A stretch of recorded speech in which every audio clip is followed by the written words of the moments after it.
আসসালামু আলাইকুম। কেমন আছেন সবাই? আশা করি ভালো আছেন। আজকে আপনাদের সাথে একটা জিনিস শেয়ার করতে চাই। আমি এই গত কয়েকদিনে আমার ছাদে একটা মানে ছোট্টখাটো বাগান করেছি। অনেক দিন ধরেই ইচ্ছা ছিল ছাদে বাগান করব, কিন্তু হয়ে ওঠেনি ঠিক। আর তারপরেও এই রাজনৈতিক যে প্রেক্ষাপটটা তৈরি হলো, সেখানে যেহেতু আমি একটা স্কুল পরিচালনা করি, সেখানে একটু অবসর ছিল স্কুল বন্ধ থাকায় এতদিনে। সেই অবসরটুকুকে আমি কাজে লাগালাম এবং সেখানে আমার বাগানটাকে একটু এগিয়ে নিয়ে গেলাম। তো আমার পুরনো কিছু সংগ্রহ ছিল বারান্দায়, প্লাস হলো নার্সারি থেকে কিছু কালেকশন করলাম চারা গাছ, আবার বীজ থেকেও কিছু নতুন চারা গাছ আমি বপন করলাম। সেইখানে বীজ থেকে কালেকশন করাও কিছু চারা গাছ এখানে আছে। সব কিছু মিলিয়ে মিশিয়ে একটা ছোট্ট কালেকশন হয়ে গেল, সেটা আপনাদের সাথে শেয়ার করব। তো আজকে প্রচণ্ড রোদ ছিল, সে রোদে মাটিগুলো শুকিয়ে গেছে এবং বেশ অনেক দিন বৃষ্টি হওয়ার পরে এই রোদটা কিন্তু বেশ কাজে লেগেছে গাছের। তো আজকে আমি ওদের একটা তরল খাবার দিব, সেই খাবারটা আপনাদের সাথে শেয়ার করব এবং এই গাছগুলো, আমার বাগানটাকে আমি আপনাদের সাথে নিয়েই আসলে এগিয়ে নিয়ে যেতে চাই।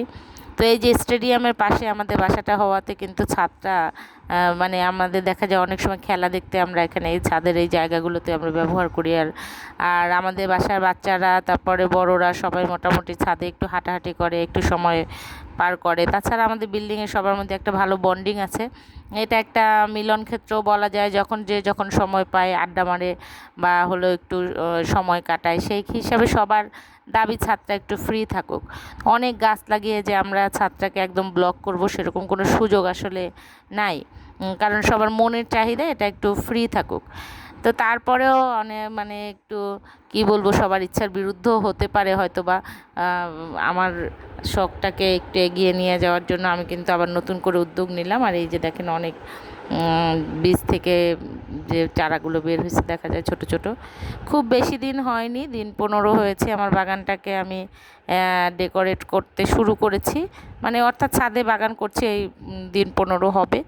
আর বারান্দা থেকে সে গাছগুলোকেও আমি নিয়ে আসছি। তো আপনাদের সাথে আমি শেয়ার করব আমি আজকে এই রোদেলা দিনে ওদের আজকে কি খাবার দিব, এই পর্যায়ে গাছগুলোকে আমি কি খাবার দিচ্ছি সেটাই আপনাদের সাথে শেয়ার করব। আমি কিন্তু 200 গ্রামের মতো সরিষার খোল এখানে হলো গিয়ে আমি নিলাম 2 লিটার পানির সাথে, এবং সে বেশ কয়েকদিন কিন্তু এটাকে আমি বাসায় রেখেছিলাম। এটা বেশ 3-4-5 দিন হবে, 4-5 দিন এটাকে পচতে দিয়েছি আমি। এখন এটাকে আমি প্রায় 16 লিটার পানির সাথে, 2 বালতিতে প্রায় 16-17 লিটার হবে, 2টো বালতিতে। সেখানে এর অর্ধেকটা পরিমাণ, অর্থাৎ 1 লিটার পরিমাণ কিন্তু আমি মিশিয়ে নিচ্ছি। তো এগুলো হচ্ছে 12 লিটারের বালতি, আর অনেকটা খালি আছে। সেক্ষেত্রে আমি বললাম যে হয়তো বা 16 লিটার হতে পারে। 16 লিটারের মতো পানি আমি পানির সাথে আমি এই মিশ্রণটাকে অ্যাড করে নিলাম এবং এগুলো আমি এখন প্রত্যেকটা গাছে দিয়ে দিচ্ছি। তো এই ছোট্ট বাগানটা আপনাদের সাথে নিয়ে আমি সামনের দিকে এগিয়ে নিয়ে যেতে চাই।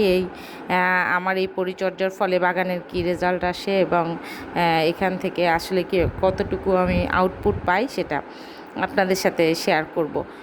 আসলে কি হয়, দেখা যায় ইদানিং মানে বেশ আলস্য কাজ করে, একটু মনে হয় আরও একটু গড়াগড়ি করি, বিকেলবেলা শুয়ে থাকি কিংবা মুভি দেখি, টিভি দেখি। তো এই সব বিষয়গুলো থেকে নিজেকে একটু আলাদা করতেই, মানে নিজেকে একটু সরিয়ে নিতেই আমার আসলে এই বাগান করাটা, যেন প্রকৃতির কাছাকাছি থাকা যায়। বাগান এমন একটা জিনিস যেটা মানুষের মনকে প্রফুল্ল করে, আবার হলো এই সবুজের কাছাকাছি থাকলে মনটা ভালো থাকে। আরও হলো ফ্ল্যাটের অন্য অন্য ভাবিদের আপাদের সাথেও দেখা হয়ে যায় ছাদে, মোটামুটি ভালো। যেন বিকেলবেলাটা শুয়ে ঘুমিয়ে না কাটাই, সকালের সময়টা নামাজের পরে বা সব একটু গোছগাছ করার পরে যেন একটু ছাদে থাকা যায়, সেইটারই প্রয়াস আমি করেছি। তো সেক্ষেত্রে সেই লক্ষ্যে আমার বাগানটাকে এখন, আর তাছাড়া বাগান করার একটা মানে মনের মধ্যে ইচ্ছে তো অনেক আগে থেকে বলেছি যে সুপ্ত, সেটা তো ছিলই। তো আপনাদের সাথে নিয়ে আমি এই বাগানটাকে এগিয়ে নিয়ে যেতে চাই। আপনারা আমার সাথে থাকবেন, দোয়া করবেন এবং আমার এখানে আসলে কেমন কি হয় পরামর্শ দিবেন, কি কি করতে পারি, আরও কি কি গাছ আমি এখানে লাগালে ভালো হয় সেরকম এখানে ফুলের গাছ এখনও আমি এখানে আনিনি। ফুলের গাছ নিব, স্পেসের জন্য আমি সিদ্ধান্ত নিতে পারছি না কী কী ফুল গাছ এখানে আসলে আনবো। বারান্দায় আমার অনেক ফুল গাছ আছে, তো কী কী ফুল গাছ এখানে আমি নতুন করে আনবো সেটার এখনও সিদ্ধান্ত নিতে পারিনি। হয়তো বা পরবর্তী ভিডিওতে দু একটা গাছ দেখা যাবে। আগে অন্য অন্য গাছগুলো সেট আপের পরে আমি সিদ্ধান্ত নেব কী কী গাছ এখানে আমি তুলব। তো এই ছিল আজকের ভিডিওর বিষয়বস্তু। আমি এই পানিগুলোকে কিন্তু সবগুলো গাছে দিয়ে দিচ্ছি।